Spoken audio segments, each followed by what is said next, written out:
being in attendance today. Coach Reed, do you have any opening thoughts you would like to share? This is a great looking class. Especially shout out to Roe. He's always the best looking of the group. So, no, that's really about it. Thanks for having me, Jorge. You're welcome, Coach. My name is Roe with the Gordon Athletics Media Team. Do you have any superstitions? Uh, no, when you get to my age, just everything goes out the window. But I used to. But yeah, no.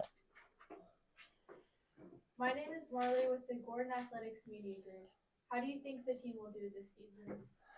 Well, I have pretty high expectations. I think, as the community and as the kids, I mean, I think we kind of put forth the work and we kind of got our goals that we want to reach. So they might be lofty, but I think we can kind of put ourselves in the record books this season. And I think that's something we're looking forward to.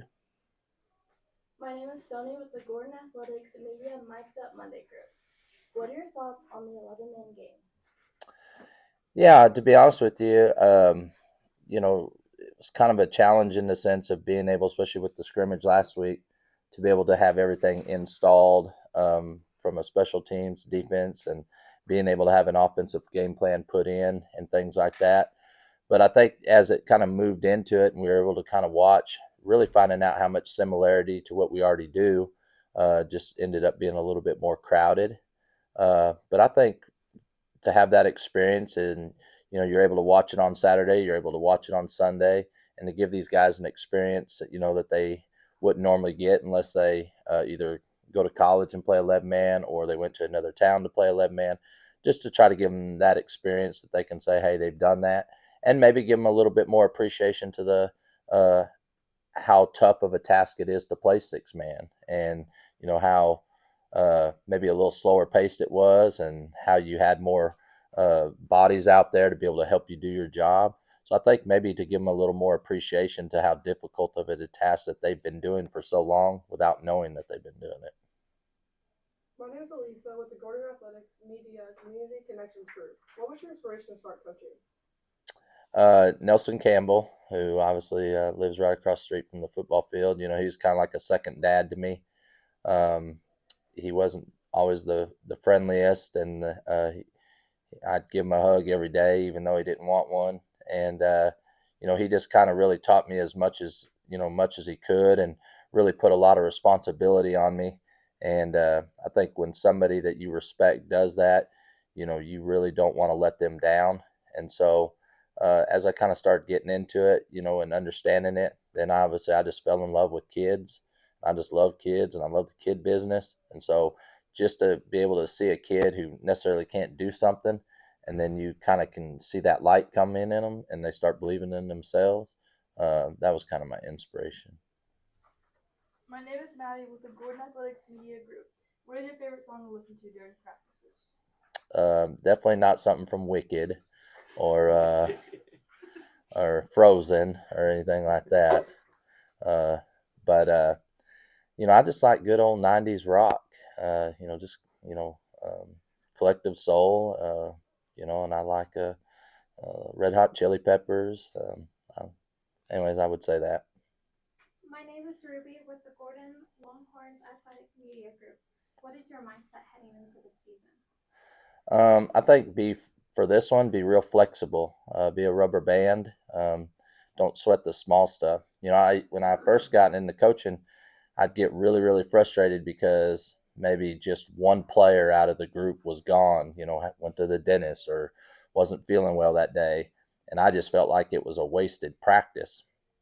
And I always had to go back to superstitions. I always had to play on a Friday night at 7:30. I couldn't play on a Saturday, or I couldn't play in a town that I got beaten in, or hey, we want to always wear this, colored jersey and things like that. But obviously, with the disruptions that we have and the changes that we have, I think that experience as years went on. Obviously, you can't play the every Friday night at 7:30 because the state championship game's on a Wednesday at 11 a.m. And you can't control weather. And so as experiences came in, I just learned to be more flexible. So with this season kind of coming in with all the changes and the frustrations that might come with it, I just to be a rubber band, stay, and a rubber band's going to stretch and it's going to stay together and stay intact. And I think that's really going to signify what we are as a unity. We're gonna bend, but we're not going to be that old brittle rubber band that's going to snap. We're going to stay together and get the job done. My name is Hudson with the Gordon Athletics Media Group. Who is your favorite professional athlete? I think Michael Jordan for sure. He was just so iconic for me, and kind of really kind of changing the game and how people play. You go to there wasn't a safe tennis court with a rim on it that some kid wasn't trying to shoot some athletic layup with his tongue hanging out and things like that. I'm a big Shaquille O'Neal fan. I love him and how he kind of transformed the game too. Um, but I'd probably just say Michael Jordan. I'm a big track person too, so I love kind of the new athletes that are kind of coming through right now. The kid obviously that lives in Fort Worth, that's the fourth fastest kid to ever run the 800, and he's going professional at 15 years old. He's going to be somebody that I think people are going to be talking about for many years, like Prefontaine. Guys like that are just icons that I really look up to. My name is Faith with the Gordon Athletics Media Team. Could you walk us through your game day routine? Yeah, I'm probably a little bit of a creature by habit, a little bit. I think one of the things that I feel is important as a coach and going through a game day routine is kind of once you get there, kids are the most focused. So I like stealing it as a practice. So when you do a warm up or you do something, it really should be done, like it's about to be in a game. And so even though you might be significantly better than somebody, you actually find a way to steal an extra practice in there. And so I like to make sure that everybody, stays in that mindset and stays kind of locked in. It's okay to relax and have fun, but it's also, you know, get there early, and just kind of build as you get going to, when it gets kicked off. So don't get there and just be all intense. We kind of relax, go through and throw shorts and t-shirt, throw the football around, and in an organized manner, get through our stretching, make sure we go through that. Then we go in and we get padded up, and then we come out, and you can kind of just start feeling the game day coming, and then lock in, kick it off, and win. My name is Riley with the Gordon Athletics Media Team.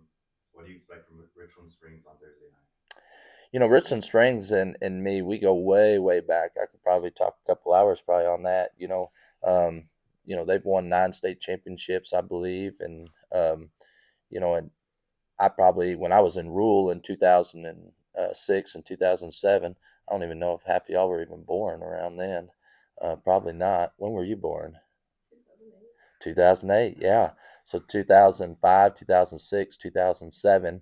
So before you were even thought of, I was playing Richland Springs. I had probably at that time, people would say one of the greatest 6-man teams to probably ever play. Were clashing against each other, Richland Springs and Rule. And we were the runner-up both years. And so some of the best coaching chess matches at that time was coming through with each other. After that, I get to Throckmorton, and then ended up scrimmaging them and playing them also when we were there. So just have had some really good battles with them since we've been in Gordon. I haven't really seen them for a long time, but they're just such a tradition-rich community. Their kids are excited to play us, where people were sitting there saying, hey, we don't want to play Gordon, that's why we're having to play some 11-man games, or why we had some holes in our schedule. Richland Springs went, we'll play. And that's what makes Richland Springs so good. They're going to be competing to play for a state championship. I mean, them and Strawn will be the best 2 teams in that region, and they want to get better. And that that's what's going to make Richland Springs this week so exciting for them, is that they don't care that the black and gold are rolling into town, and that's going to elevate us and make us better as well. Same thing with us. We roll in with a level of confidence, and that there's going to be a lot of confidence on both sides out there. Coach, thanks for coming in today. We appreciate it.